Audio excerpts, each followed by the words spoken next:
Ladies and gentlemen, welcome to a podcast brought to you by Civic Voice, Inuka Kenya NCC, and The Elephant, about a national dissent now known as the Gen Z Revolution.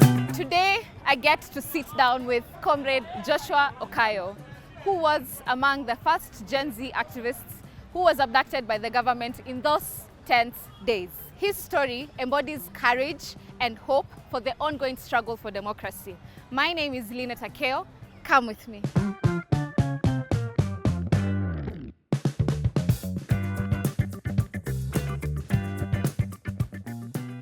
Joshua, how are you? I'm good, Lynette. How are you? Very fine. Yes. How's your day today? My day is okay. So far, so good? So far, so good. Very nice. How's yours? So far, so good. A bit hectic, but it's okay. Pole na kazi. Right. So, just to bring the conversation, to start the conversation, the recent Gen Z protests that we had, there was so much raw energy that was on the ground. But now, how can we change, how can we maximize on that raw energy that we saw on the streets into concrete policy reforms and institutional reforms? So how can we challenge that? So basically, if you can take me through the theory of change that is your personal opinion. First, thank you so much for having me here, and thank you for that question. You've touched on a very philosophical term, theory of change. Yes. And if I were to speak about theory of change, I would borrow something we call utilitarianism. Mm-hmm. This is what brings the greatest happiness to the greatest number of people in a certain society. Mm-hmm. In every society, we have, you can never satisfy everybody, Sure. but at least get to satisfy the greatest number of people. Mm-hmm. Then I think that is ideal. So we've had, as you've said, burning fire, young people agitating for good governance, young people, calling out the state in what they're doing wrong, and young people saying we want jobs, we want to stop corruption, and we want to stop stealing our money. And young people are saying that we want affordable healthcare and affordable education, free education for all. And as it stands now, it appears like, and from your question, this is what I can frame from your question, it appears like that is dying. Sure. And that in probably some people's heads that has died, and it's like it was it was good while it lasted, and so now we're getting back to pre-2024. This is my opinion. There is so much gain from what we saw in 2024 and early 2025. And it has completely changed the political sphere, the political realm, and things have, the status quo has been confused. It might not have been changed completely, but it has been confused to the extent that it is now difficult for the old guys to return back to what they're used to. And I think for me, I'm happy about that. And so you asked me about how we can channel that kind of energy that we saw and probably use that to cause real change. Mm-hmm. I want to demystify the idea of the fact the Gen Z fire has died. It has not died. It's still on. It is just we are in a calm before a storm. So there is a storm coming, and it's coming soon. And the fire has not died. We have just covered. You see, when you're in the village, we used to light fire, and then because sometimes you can wake up in the morning and there is no matchbox, you might try so hard to find matchbox, and you may not find it in the morning. So we used to use the cow dung to cover that fire. All right, and so in the morning you come, you'll find fire. You'll still find fire as bright as it was and all that, and as hot as it should be. And you'll only need maganda ya mahindi. You'll only need a few, leaves here and there to put in, to add on to that fire, and it will glow. So there's fire. And we've covered this fire with cow dung. All right? And I'm telling you, it is just a matter of time. When we wake up in the morning, we will only need just one thing, just a little, to put onto that fire, and it shall glow. And there's need for that continuous refreshing and re-strategizing and going back to the drawing table, and there's need for that, because then it means that we change, we probably reflect upon our actions and find a change of mind for the better. And to some extent it also helps us to reinvigorate ourselves, because you cannot run 24/7, 365 days. At some point you need to get some rest. That is what we are doing. So there's need to do that. So there's need for that continuous agitation. At the same time, some of us have been working on policy change. As I speak to you, myself together with 2 other lawyers, we have a petition at the Senate. Our petition is lying at the Senate, and we are seeking to change sections 22 and 23 of the Computer Misuse and Cybercrimes Act that has been used to arrest young people and charge them with the non-existent crimes. And we saw, one of Albert Ojwang was arrested. His arrest was premised on Section 22 of the Computer Misuse and Cybercrimes Act. All right, and so we were seeking to, because these are things that no longer serve us in a digital era. So we're also working on policy change. And probably some of these things don't come to the limelight and people don't get to know that we are also doing. At the same time, there are people who, as we speak, are in courts, okay? And they're in courts seeking to amend the Constitution. There are certain articles of the Constitution that they think it's time, and the time is right for those articles to be changed. And probably a majority of people do not know this. And these have arisen because of what we've seen in the past 2 years. Because this conversation and agitation has sparked the conversation in people's heads. And people have started thinking, by the way, there's something better we can do. There is a way this provision of the Constitution or this act doesn't serve us anymore. And I think now we need to change that. Or we need to start that conversation of changing it, because ultimately it will change. The earlier the better. Even the Constitution that we have right now, the agitation for a new Constitution did not start in 2010. It started from way back. All right? All these, the deletion of Section 2A of the 1963 Constitution, all these were efforts to have a new Constitution. And you can imagine all the changes that were realized, say, from 1980s, coming to 1992 and coming to 2002, 2007 after the election and post-election violence, all these summed up to a document that Kenyans said, now let us have this to serve us for some time. So it takes time. So it is not every day that you will see people going to the streets. But that people are not going to the streets does not mean that nothing is happening. There's a lot happening. As we speak, there are people agitating for the implementation, or rather ratification, on the international instrument on enforced disappearances. Okay? Because Kenya has not ratified that instrument. And there's need for such instruments to be ratified, so that then we always have a procedure. And at least we have a responsibility. At least the state, as the greatest duty bearer, has a responsibility. You understand? I do. So we are doing quite a lot, and when I say we, I mean I don't necessarily mean me, but we collectively. There are so many young people and even aged people who are involved in so many policy work and agitation through other means that may not necessarily mean going to the street. So yes, I believe it is time for us to channel that energy into alternative means through which we can achieve the change that we want. And I had said the change that we want is that which will cause greatest happiness to the greatest number of people. Just picking on the point that you raised on the 2 or 3 people that you've sent a petition to Senate to amend Article 22 and 23.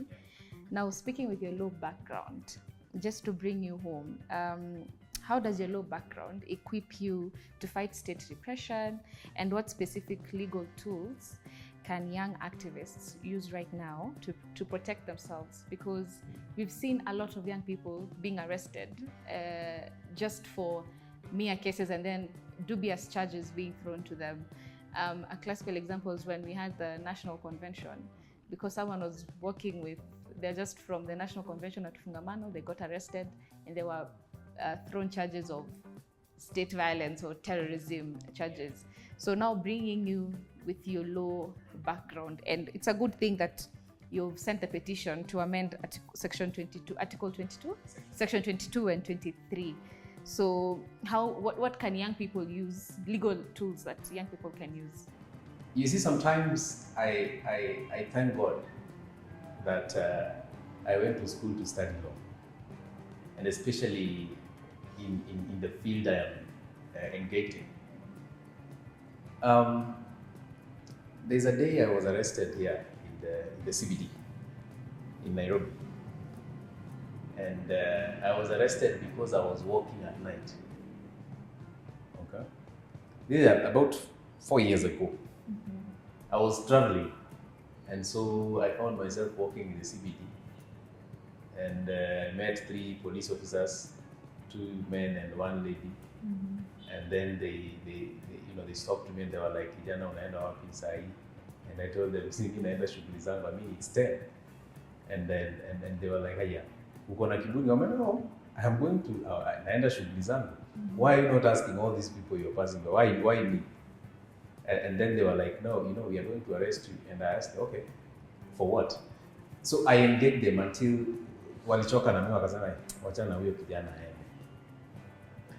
Now, imagine any young person in Nairobi walking at 10 p.m. All right? And then police officers, a majority of whom normally want to extort you, because they would tell you, we will arrest you, and because they know you fear that, and you probably not want to go and spend your time at the police cells. They would ask you for, say, 500 or 1,000 Kenya shillings, and that's extortion. And some of these laws still exist in our penal code, and these are laws that were, inserted into the penal code by our colonial rulers, because these are people who viewed a black man as someone who has no good to offer, and so they would use these laws to repress black people, and they would say that if a black man is arrested, if a black man is walking past, say, 8 p.m., then you can be arrested and charged for loitering. You can imagine loitering 8 p.m. We have a 24-hour economy. Are you not allowed to walk even at midnight to go and do what you're supposed to do? So these are some laws that have been updated, but I'm digressing. Let me come back to the real question. It's important to also digress to let people understand some of these things. So it means because of my legal background, I'm able to understand the rights that are accorded to me by the Constitution. All right? And it's like these are rights that I accord myself, or the people generally, we the people accord ourselves, because who made the Constitution? It's we the people. So these are rights that we've accorded ourselves. Okay? And I'm able to know that, and I'm able to know the application, and I'm able to know the procedure that a police officer should take to arrest somebody. Arrest is not just arrest. You don't just come and, the way they do on these streets,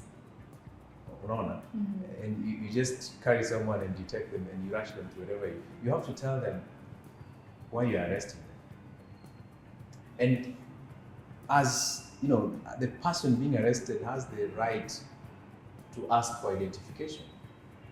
That is Section 29 of the Criminal Procedure Code. It outlines everything. But in most cases, and because people don't know some of these things, they normally think what is done is the right thing. And they see a police officer, they see a god. They either want to run or tremble, So it has helped me to be able to understand who I am as a person, as a citizen, and to understand that sovereign power belongs to me, and that I have rights that have been granted to me as an individual.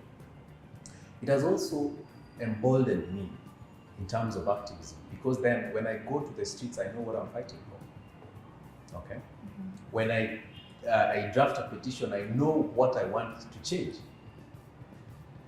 When I seek the audience with the National Assembly or Senate, or when I when I take my petition to court, I know what I want to change.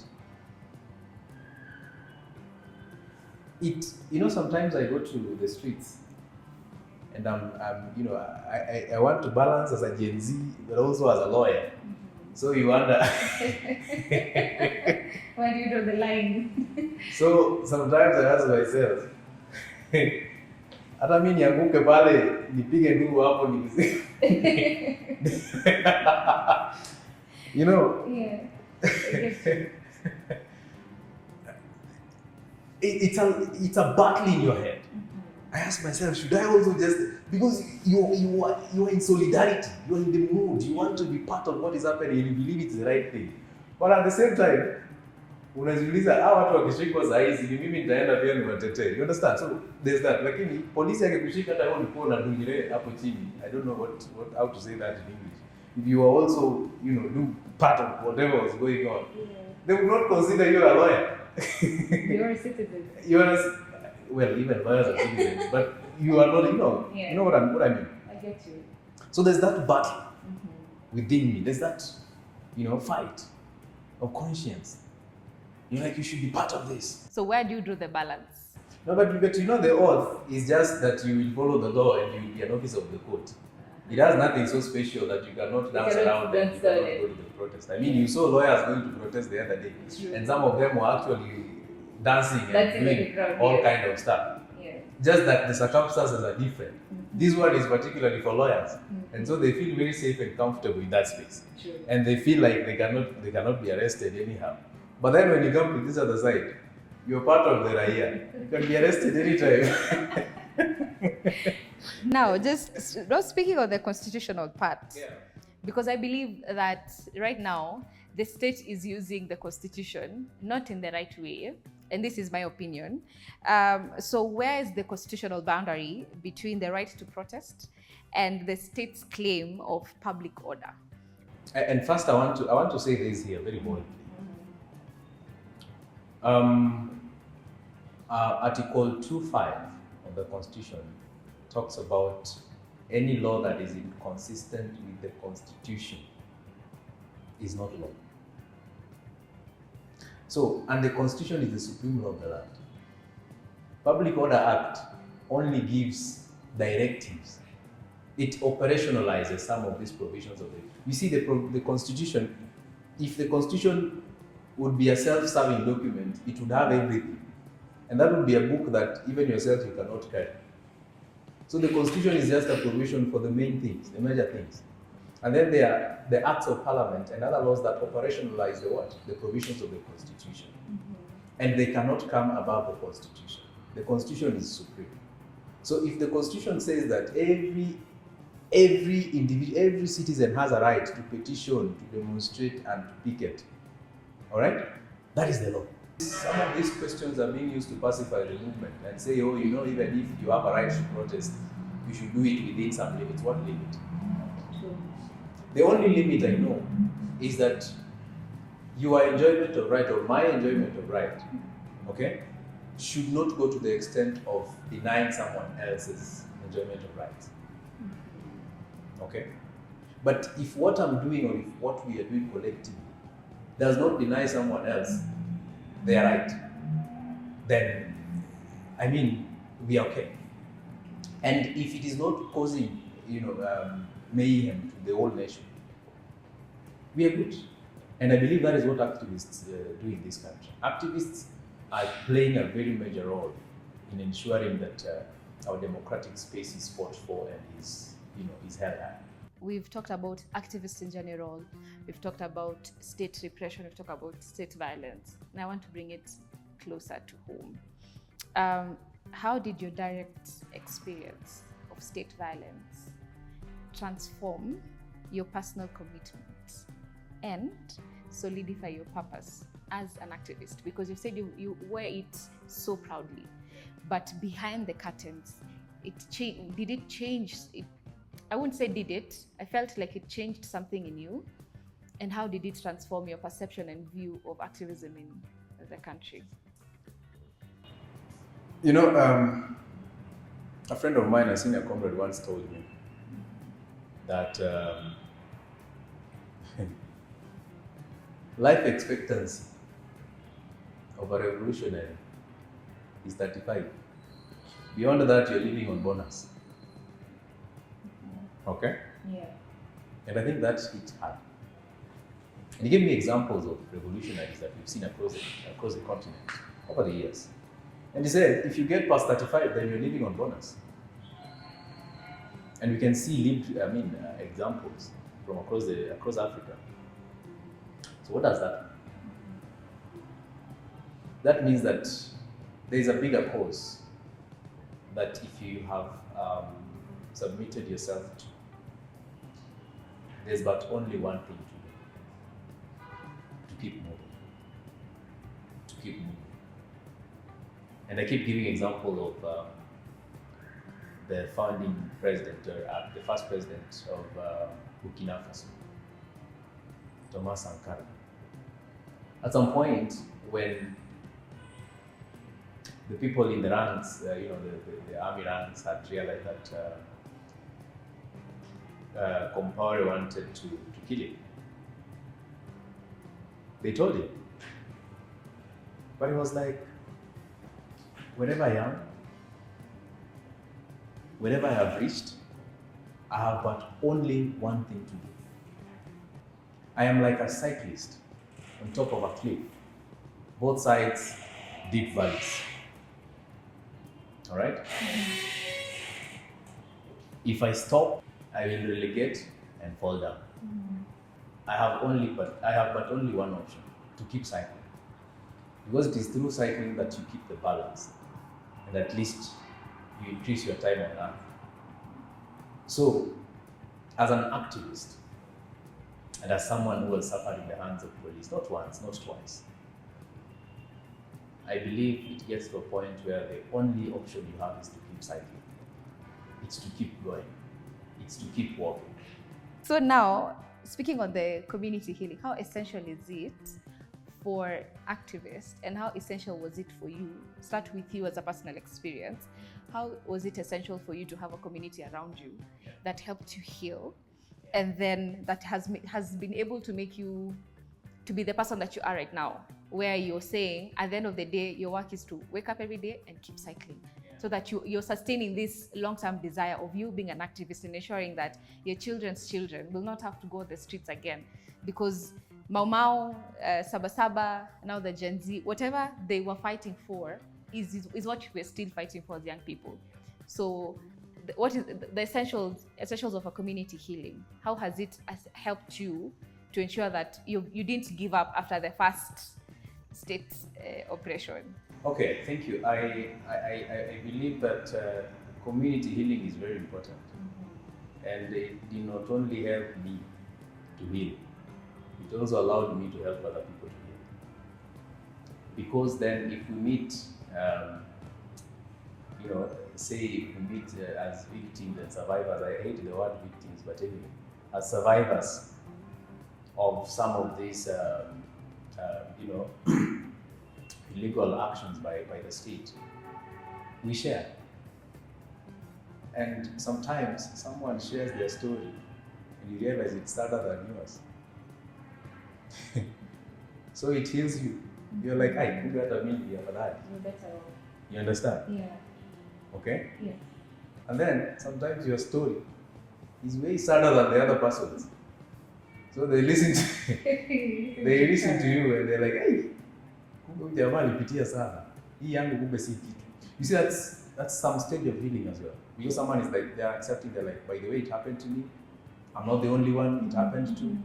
And I think it is time to move on. At the same time, you find a community of people who understand what you're fighting for. Let me tell you how we suffer sometimes as activists. Sometimes someone sits you down and asks you, what is it you're fighting for? Ni nini? You understand? And probably sometimes this is someone who's very close to you.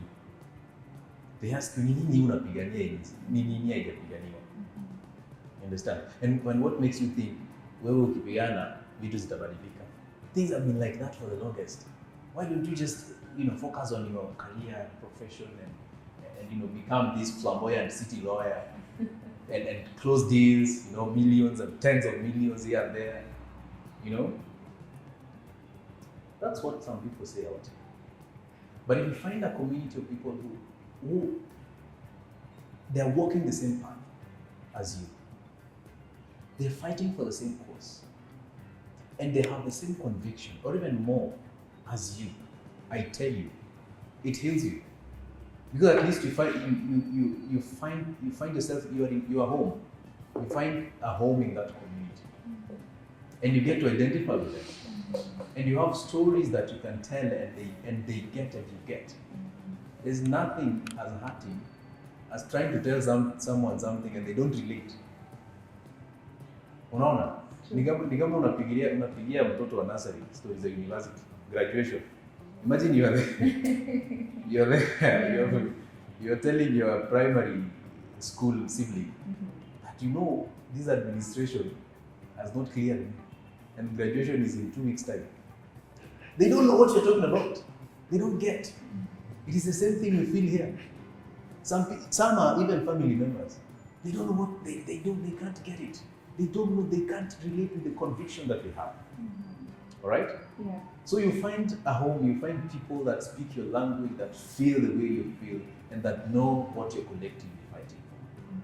That is why community is very important.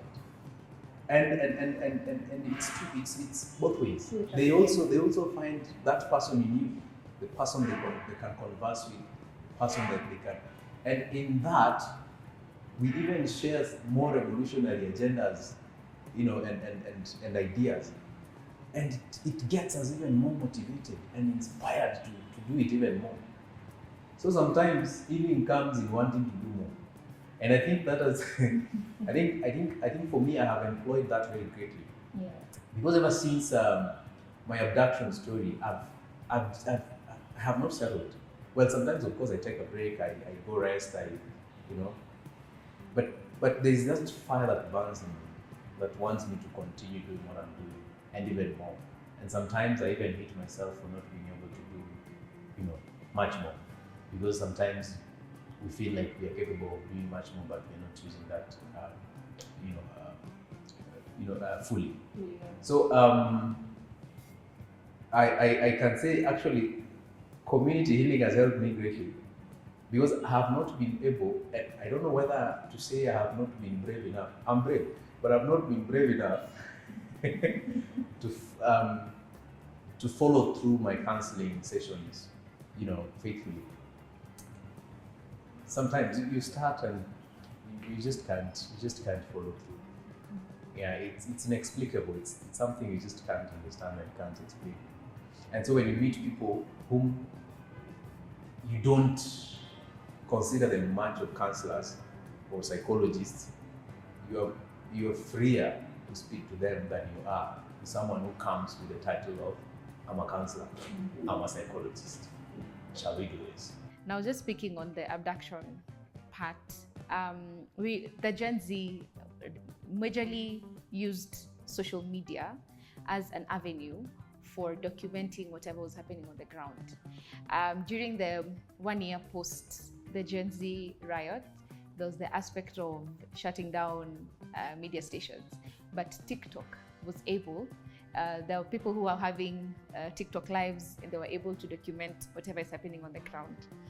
Now, why is it rigorously important to document state violence and archiving the movement's digital footprint, essential for both future accountability and historical justice? Because I feel like if we did not document whatever happened during the last year finance bill protest, during the Sabasaba protest that we had recently, I don't think we would have been able to have some of the cases for the young people who have been taken to court being dismissed.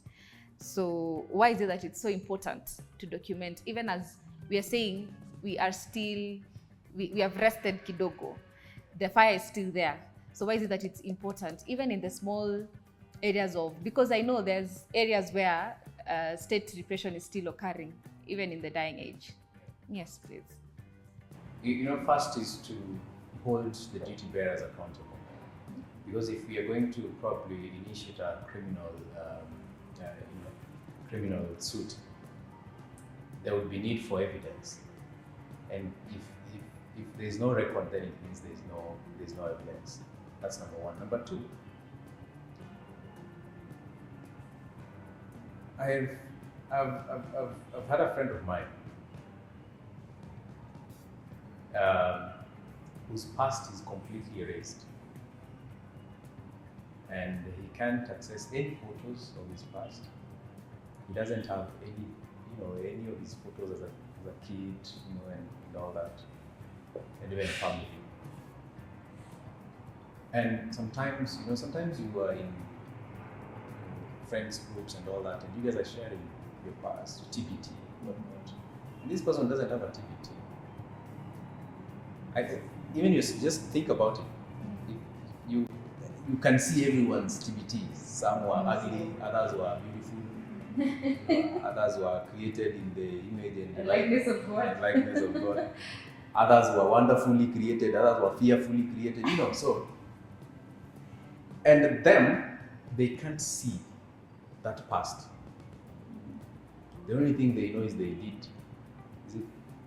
did some exam in KCP, and then they did a KCSE, and then now from university they can remember from high school. It hurts them so much. Human beings are social beings. Imagine if we would be told of the white man, and then we have no record, to read who was this particular white man who did what. Okay? If we found ourselves here, free from captivity by the white man, and we don't know who and who participated, in resistance to actually ensure that the white man goes back to their place, we would not be free. We would not feel freedom until we get that knowledge that so and so fought for us, so and so was involved in this, so and so did this and that. It's human nature. If we fail to document now, if we failed to document last year, we shall fall victims of such feelings in the near future. And we will beat ourselves for it.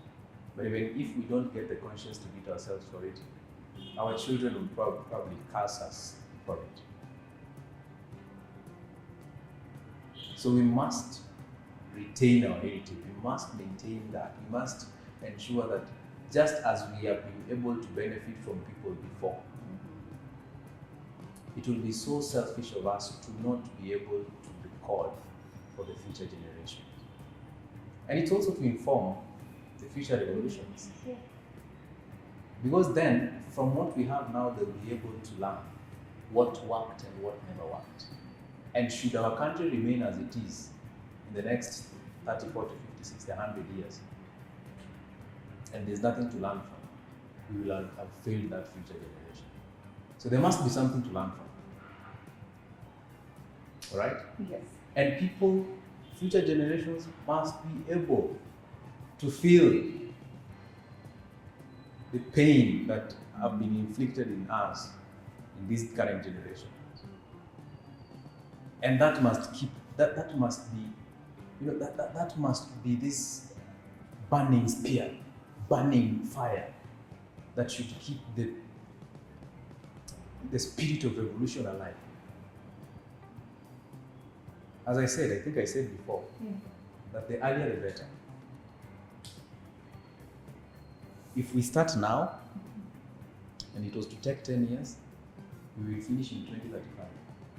Had we started in 2023, it would have come earlier, in 2033. That's it, basic logic. We must record. We must, document. And we must ensure that what has happened in the past 2 years is part of Kenyan history. It is not, my friend Okayo was telling me, it is not too early to be history. And it is also not too late to be news. Now, looking at the lessons that you're drawing from Mau Mau and Saba Saba and now the most recent Gen Z, what is the critical strategic weakness of decentralized leaderless movements? Because as Gen Zs last year and towards this year, the notion was we are leaderless, we do not have a leader. And how can young activists maintain momentum for long-term transformation? And any other gains that you'd like to highlight? No, we are not talking about the gains of the revolution itself, generally. We're talking about the gains of decentralization. Yes. Okay? Yeah. Of say, quote unquote, leadership. Sure. And I think to this date, people, no one wants to accept that to some extent they were leaders. And but these leaders, there was no some hero figure or some individual who everyone was looking up to and saying that is our leader and we follow what they do and all that. And I think that helped us greatly. But it could only help to some extent. It gets to a point where there is need to get a structure. And especially after realizing that we have a government that would rather kill all, its citizens and stay in power. They would rather kill everyone than lose their seat. At that point, there's also need to retreat and say, let us re-strategize and restructure. And that is the point where there's need to find structures. And by finding structures, that does not mean that we find some demigod somewhere or someone. It just means that we need people to be accountable for something. If, say, for example, someone is good with his legal craft, they would help us in drafting petitions and petitioning all public offices and going to court and doing all that work. And if they are able to bring a team together, a team of, a battery of lawyers, and they do that, that is a leader. If someone is a doctor and we are planning another Kimbi, these are the people. We had medics for Kenya. Those are leaders. Because they are people who came up with the idea and they said, let's do this. And we had people within the civil society space that were also helping those people to do that which they were doing. Those are leaders. You understand? There are people like me on day one of the protest on 18th. I wrote an email to my lecturer. I was at Kenya School of Law. I wrote to him and told him, we are not coming to class today. Because I can show you that email. Yeah. We are not coming to class today. Yeah. Because we are going to protest. And the whole country is protesting. Why should we attend class? You understand? Sure. And I communicated to my cohort that, guys, there is no class. Let us go and protest. I influenced people. You understand? Yeah. That is leadership. Mm-hmm. There are people who just met some of their friends along the way and saying, "Bwana, tupande matatu tuende town." That is a leader because he or she influenced 2-3 people. Sure. You understand? So people play different roles. There are people who volunteer to design posters. Those are leaders. Mm-hmm. So at some point, I feel like decentralization of leadership has more gains than the negatives. And that's why I wouldn't want us to dwell on the negatives. Okay. The only negative is that we never knew where to draw the line and to what extent to shout leaderless and all that. There was time for that, but there was also time to accept that there are certain people who can do other things better than others. Let's shift to the global attention. The Gen Z movement attracted so much global attention from the likes of CNN to Al Jazeera. So how do we strategically convert the global attention into targeted support and accountability mechanisms that drive domestic change? Because there was the case of Nepal. So young people were like, oh, they've taken lessons from us. They've already done whatever we were supposed to do. So how can we move that global attention into targeted support? See, Nepal right now, why are you laughing? Nepal right now, in the next 2 months, Nepal is not going to be news. Okay? It's funny how things are only news when they're still happening. The moment you finish the job, it's no longer news. And no one is interested because things are moving on well. To some extent, I don't feel there's any international targeted support we can seek. We can do our things here. We don't have to announce to the outside world. The outside world is interested in chaos. The outside world is interested in what seems like drama. The outside world doesn't want to record that some young people in Kenya are petitioning the parliament now. They're not interested in that. The outside world only wants to report that the parliament has been breached. You understand? The outside world only wants to report that the president of the prime minister of Nepal has been ousted by the young people. That is what the outside world wants to report. At this moment, there are very few reports coming from Nepal. Very few reports by international media and all that coming from Nepal. Because it's no longer news. Because Nepal is now free.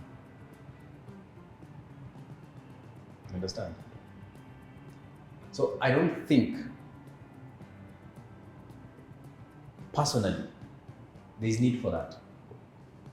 Let us concentrate on what works here at home. There is need. Okay, it's good to have international networks and so on, and probably to amplify what is happening in Kenya. But to what extent is it going to help? To what extent? Right? They're all partners. Governments are partners. Governments are friends. If we are talking, even if we talk about state versus state, even if we stop talking about the media and talk about state, say for example the US. The US will only want to come in or probably offer support if we are going to bow to them and do according to what they want. That is all they're interested in.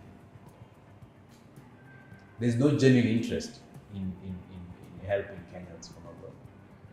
We are here to sort ourselves. We are here to do these things ourselves. And we are able. Now that you've said we have to commercialize the home level and not focus on the global aspect. So what move can young people, how can they move from valid distrust of institutions to active participation? As now there's the continuous voter registration, and unfortunately the turnout for young people who have gone to register as voters from 29th to last week on Friday is about 7,000 young people, and then 258 people have changed the ward stations. So how can we move from valid distrust of institutions? Because there's also the aspect of you would go to a constituency to vote, to register as a voter. You get there, they tell you, hakuna fingerprints, hakuna nini na nini. You have to come all the way up here. For someone who's alikuwa tu na fare kufika Mathare, can't come to town to the IBC offices in town. You know what is happening right now is what we call continuous voter registration, CVR. And continuous voter registration happens in 290 constituency IBC offices and 57 Huduma centers. Okay? If you go to my home in Uyoma, that's in Rarieda constituency. The constituency office is somewhere called Rarieda, near a market called Aram Market.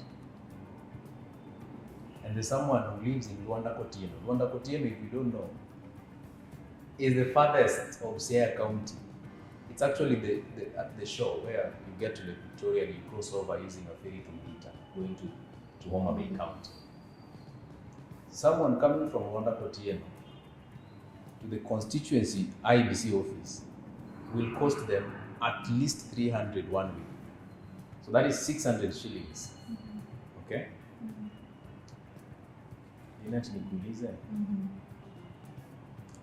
If I'm living in Uyong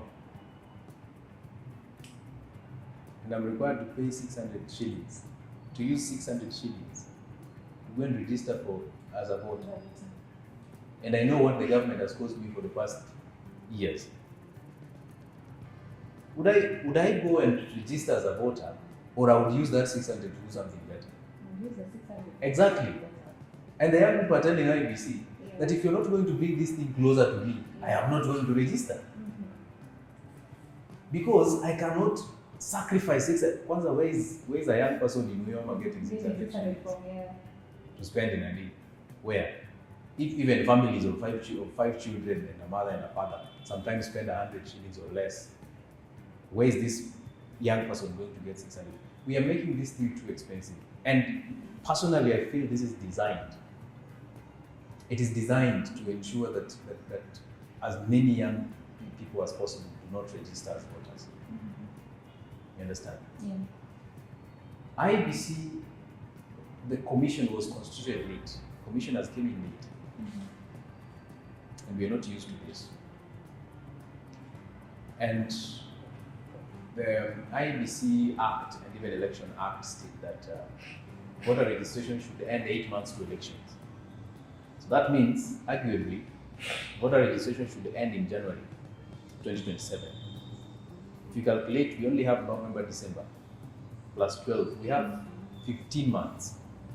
15 months to register 6.3 million people or more. Because there are people who are going to turn 18 this year and next year. Yeah. You understand? So they're probably going to be about 9 million people. You want to register them in 15 months. 18 months actually. And within 2 weeks, I don't know if it is 2 weeks now, you've only registered 7,000. Yeah. How is that going to be possible? And you have a budget, all right, to register these people. And you also have a budget as an institution to do civic education. Where is that money going to? Because IBC, to date, they have not done the civic education that should have been done. In fact, IBC should triple their effort, bearing in mind that they started late. But they're not doing that. We're not seeing some proactive actions by the institution. And I think this, for me, it's a very personal issue. All right? So what we have to do right now, and some of us have started the conversation, is to push IBC to start mass voter registration and bring voter registration to the closest polling centers and polling stations in the country, in all parts of the country. Thank you very much, Joshua. That has been my time for today's session. My name is Joshua Okayo, and I was with Comrade Joshua Okayo. This episode was proudly brought to you by Civic Voice and Inuka Kenya NCC. Find us on all major podcast platforms. Until next time, keep asking the hard questions, and remember that the work continues in the streets, in the courts, and in the community.